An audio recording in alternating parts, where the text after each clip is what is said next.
Salut à tous les amis, j'espère que vous allez bien. On se retrouve ce jeudi 26 mars pour une nouvelle vidéo.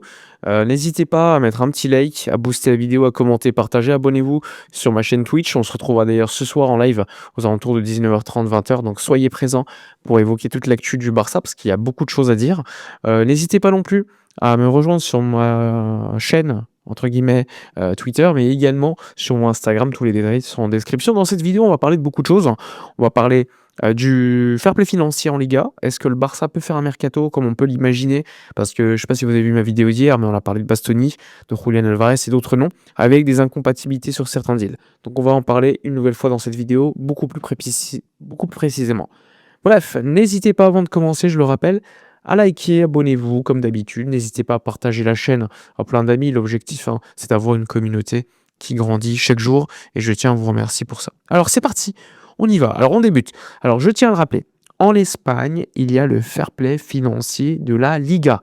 Il y a un autre fair play financier de l'UEFA, mais qui lui nous intéresse un peu moins, même s'il a eu un impact sur le fair play financier de la Liga, puisque, je le rappelle, l'année dernière, le Barça a reçu une amende de 15 millions d'euros suite au deal économique qui n'était pas considéré comme, on va dire, des revenus issus d'un exercice normal. Et donc, l'UEFA avait sanctionné le Barça. Et ces 15 millions d'euros, eh bien, d'une certaine manière, ont été répercutés malheureusement dans les dépenses, ce qui a permis aujourd'hui au Barça de ne pas être au 1 pour 1 pour le moment. Je le rappelle, le Barça aujourd'hui a un écart de 12 millions d'euros entre la limite salariale et la masse salariale, selon Laporta, selon Ferran Olivier, le trésorier du club, et selon plein d'autres membres proches du club. Maintenant, obligé de le rappeler, en Espagne, il y a le fair play financier de la Liga. Qu'est-ce que c'est? Alors, la Liga, donc la LFP, donc Javier Tebas, mais également Javier Gomez, qui est le CEO de la Liga, reçoit chaque année donc les budgets, les revenus, les dépenses, les comptes tout simplement des différents clubs. Il y a les dépenses et il y a les revenus. Et ils prennent compte au niveau des revenus, par exemple des revenus du stade, des revenus sûrs à 100%. C'est pour ça que par exemple pour les sièges VIP, à un moment donné, la Liga n'avait pas comptabilisé. On a dû attendre le mois de janvier pour les comptabiliser dès lors que le Barça avait reçu l'argent. Bref, maintenant qu'on a dit ça, on peut passer aux dépenses. Qu'est-ce qui est comptabilisé dans la limite, dans la masse salariale entre guillemets? La masse salariale, c'est les salaires des joueurs de l'équipe première, les salaires également des joueurs des différentes sections, basket, handball, etc.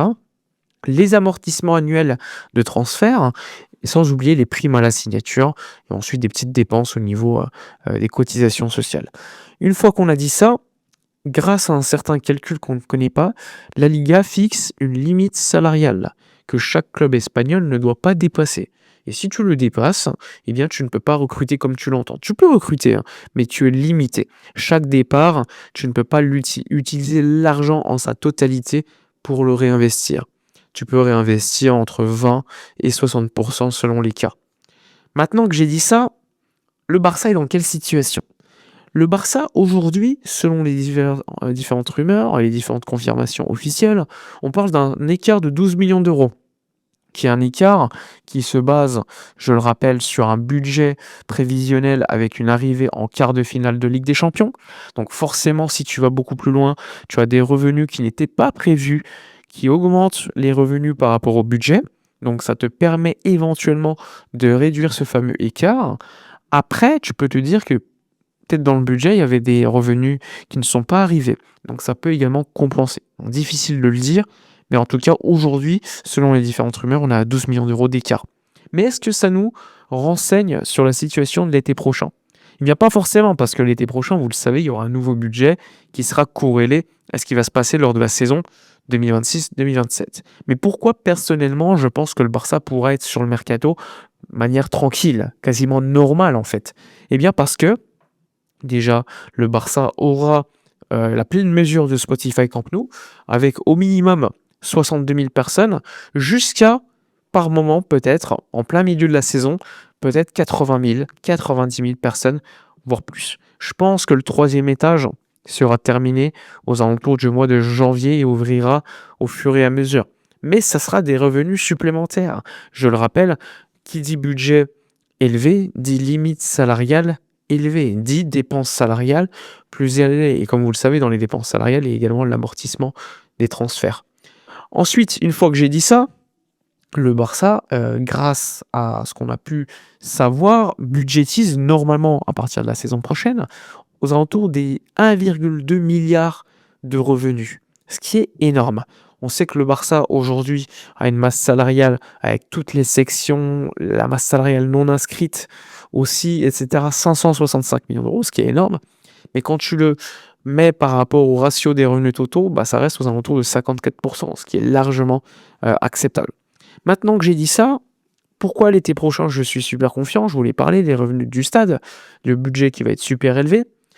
On s'attend à quand même plus de 150 millions d'euros de plus l'année prochaine par rapport à la saison actuelle, ce qui n'est pas rien. Autre élément, les dépenses. Comme vous le savez, par exemple, quand j'achète un joueur, généralement les clubs ils payent en plusieurs fois. Et comme vous le savez probablement, l'été prochain, le Barça aura payé quasiment l'intégralité des dettes auprès des clubs pour les joueurs. Par exemple, typiquement pendant 4-5 ans, le Barça continue à payer pour Rafinha, Leeds United, le FC Séville pour Koundé. Il y a plein d'autres joueurs comme ça qu'on payait. Le seul joueur pour lequel on aura encore des échéances de paiement, c'est Dani Olmo depuis Rasenball Leipzig, ainsi que ah non, bah non, il y a que lui. Il y a que lui parce que regardez Joan Garcia, le paiement a été une clause libératoire, donc le paiement a déjà été fait.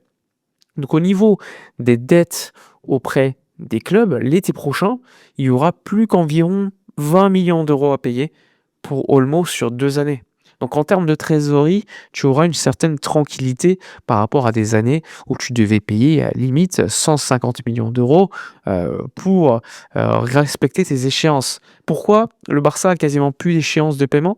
Bah parce que le Barça a misé sur des joueurs de la maison, des Yamal, des Casado, des Bernal, des Koubarsi, etc. Donc forcément beaucoup moins de recrues. Et quand tu as beaucoup moins de recrues, bah forcément tu as moins de dépenses et d'échelonnement de paiement auprès d'autres clubs.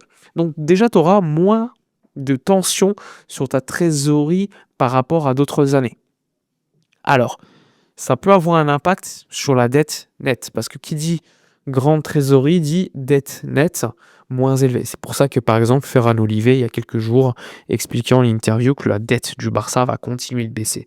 Elle était, lors de leur arrivée, de 650 millions d'euros, elle pourrait être de 480 à la fin de la saison. Donc ça aussi, ça a un impact sur la fameuse limite salariale fixée par la Liga. C'est pour ça que perso, tous ces signes me montrent, me convainc que le Barça pourra aller sur le mercato l'été prochain plutôt tranquillement. Alors je ne vous dis pas que le Barça va dépenser 200 millions d'euros, attention. Mais il y a des éléments qui me font croire que le Barça pourra recruter au moins un top joueur avec une grosse recrue. Pour ça qu'on entend Mundo Deportivo dire que le Barça a 100 millions d'euros de côté pour le numéro 9, maximum. Qu'on entend aussi beaucoup des pistes évoquées. Bastoni, 70 millions d'euros. L'Inter n'est pas contre, même si l'Inter veut le garder. Il faudrait une grosse offre pour convaincre l'Inter. Bref, le Barça veut se renforcer l'été prochain et on attend un mercato super actif. Maintenant que j'ai dit ça, est-ce qu'on peut recruter tout le monde? Non, bien sûr que non. Pour ça que par exemple le dossier Rashford a été mis de côté. Parce que Rashford, si le Barça va sur un Julian Alvarez par exemple, au hasard un top 9 qui coûte cher, bah forcément, il y aura beaucoup moins de dépenses pour d'autres postes, sachant qu'il y a aussi le poste de défenseur central que le Barça veut renforcer. C'est de la logique. C'est pour ça qu'on entend beaucoup parler de Yann Virgili ou d'autres joueurs qui coûtent moins cher annuellement qu'un Rashford. Donc tout ça, c'est le signe d'un Barça qui priorise. Et quand tu priorises, c'est que tu as quand même choisi d'aller sur une ou deux pistes et y aller fort.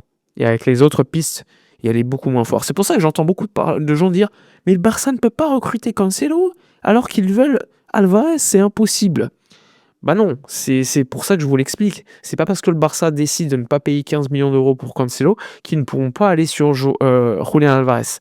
Complètement incompatible. Il faut comprendre que le Barça a des priorités.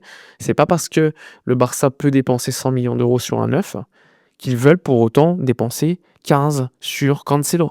Il faut être intelligent, maîtriser ses dépenses, et tu n'es pas non plus illimité. Tu ne peux pas faire ce que tu veux. Il y a aussi des départs, parce que je le rappelle, on oublie aussi que la masse salariale, au 30 juin 2026 va baisser automatiquement. Pourquoi? Parce que Lewandowski et son contrat qui coûte, en plus de l'amortissement annuel, aux alentours de 40 millions d'euros, eh bien, va disparaître. Soit pour une prolongation de contrat d'1 an, mais évidemment, il ne sera plus à amortir, et donc avec aussi un salaire moindre, donc une dépense salariale beaucoup moins élevée. Soit il y a des joueurs comme Christensen qui ne vont pas prolonger là aussi, et s'ils prolongent, ça c'est un salaire moindre. Là aussi, comme Lewandowski, eh bien, il faudra les réinscrire. Donc évidemment, ça sera quand même une baisse en termes de masse salariale. On parle quand même de 12 millions d'euros de comptabilité pour Christensen chaque année, hein. Et Lewandowski, c'est 40. Donc si tu supprimes déjà les deux, tu es à moins 52. Peut-être que tu vas les garder un an de plus, mais ça sera évidemment pas à 52 pour les deux, mais peut-être à 20, 25. Donc ce qui signifierait quand même une grosse diminution. Alors évidemment, tu auras les dossiers Ter Stegen à gérer, les retours de prêt, Iñaki Peña, Aaron Jakubović et d'autres joueurs. Pour autant, le Barça a d'autres joueurs qui peuvent partir. J'ai pas parlé de Casado qui pourrait partir et qui lui représenterait une plus-value comptable. Chaque million d'euros de vente serait une plus-value parce que le joueur est formé au club. Je ne parle pas de Araujo qui sera un dossier à suivre, même si ça va être compliqué de le sortir, il a un gros salaire. Si tu le sors, tu économises son salaire et tu as aussi en plus-value comptable. Même chose pour Gérard Martin, même s'il plaît évidemment à beaucoup de membres de la fanbase.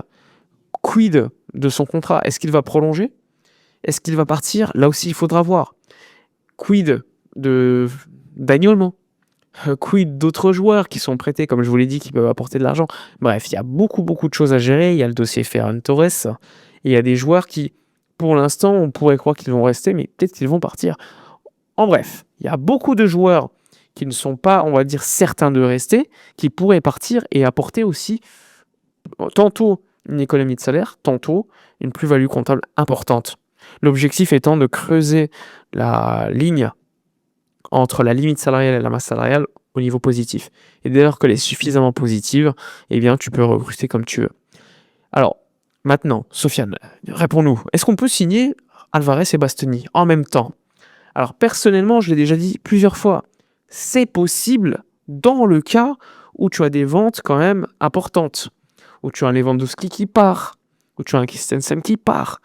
Bref, parce que je le rappelle, Bastoni, par exemple, si tu le signes à 70 millions d'euros pour un contrat de 5 ans, plus un salaire de 12 millions d'euros brut annuel, eh bien, il comptabiliserait dans tes comptes environ 25 chaque année. C'est pas non plus, c'est élevé, hein, mais c'est pas non plus la folie. C'est ce que pourrait te coûter un Rashford, par exemple, chaque année si tu l'achètes à 30 millions d'euros pour un contrat de 3 ans avec son salaire. Donc c'est aussi ça de comprendre. À Julián Alvarez, il pourrait quand même peser dans tes comptes près de 30 millions d'euros bruts. Salaire et amortissement annuel, même voire plus. Alors qu'un Lewandowski, c'est 40. C'est pour ça que c'est important de comprendre qu'il y aura des départs et des arrivées. Perso, je ne vois pas les deux. Je ne vois pas les deux parce que je l'ai expliqué plusieurs fois. Si tu le fais, c'est que tu as eu des départs surprises à des joueurs un petit peu que tu voulais garder qui coûtent super cher. Un Fermin à 100 millions, un truc comme ça. Dans ce cas-là, oui, c'est possible, clairement. Mais comme je ne pense pas qu'il va y avoir un départ surprise d'un joueur super valorisé, c'est pour ça que je pense qu'il y aura soit Julián Alvarez, ou un autre neuf qui coûte super cher, soit un Bastoni qui lui aussi coûte super cher.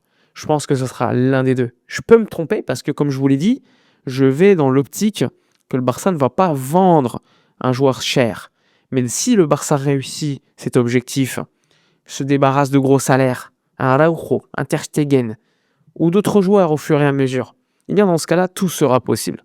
Maintenant, je vous l'ai dit, l'objectif du Barça, là, l'été prochain, c'est prolonger Lewandowski avec un salaire moindre, vendre Ferran Torres ou essayer de l'inclure dans le dossier Julián Alvarez, ce qui pourrait être compliqué. La priorité en neuf, c'est Alvarez. La priorité numéro 2, c'est Osimhen. Mais pour moi, Osimhen, ça va être très compliqué parce qu'il est plus cher et qu'il a un salaire plus important. Ensuite, il y a le défenseur central gaucher, Bastoni, qui est l'option numéro 1, même pas de doute. Senesi, Vuskovic sont également suivis en cas de dossier moins onéreux. Par exemple, si tu achètes un Alvarez super cher, forcément pour le défenseur central, tu auras, on va dire, un budget peut-être moindre. Donc ça aussi, c'est important de suivre des joueurs, on va dire, moins chers éventuellement. Il y a le latéral gauche, avec Joao Cancelo, l'alternative Grimaldo. J'ai même entendu Sport parler des 2 carrément. Perso, j'y crois pas pour les 2. Il faudrait un départ de Baldé en plus, ce qui aujourd'hui me paraît compliqué. On verra en tout cas. Sinon, pour finir la vidéo, un petit actu. Frenkie de Jong s'est entraîné sur la pelouse hier. Il devrait être de retour après la trêve internationale. Alors peut-être pas pour le premier match contre l'Atlético, mais pour le match suivant. Par contre, Koundé, lui aussi s'est entraîné sur la pelouse, comme Eric Garcia. Donc eux, par contre, ils seront présents lors du retour de la trêve internationale directement. Alors peut-être pas titulaire parce que Flick a tendance à faire gaffe, mais ils seront présents. Bref, voilà pour toute l'actu du jour. N'hésitez pas dans l'espace commentaire à poser vos questions. J'y réponds avec plaisir ce soir. De toute façon, j'ai une session aux alentours de 19h30, 20h sur Twitch pour répondre à toutes vos questionnements, toutes vos questions sur l'actu du Barça, le mercato, les règles économiques, etc. Donc soyez présents. N'hésitez pas à liker, commenter, partager, booster la vidéo. On se retrouve ce soir et d'ici là, comme d'habitude, portez-vous bien.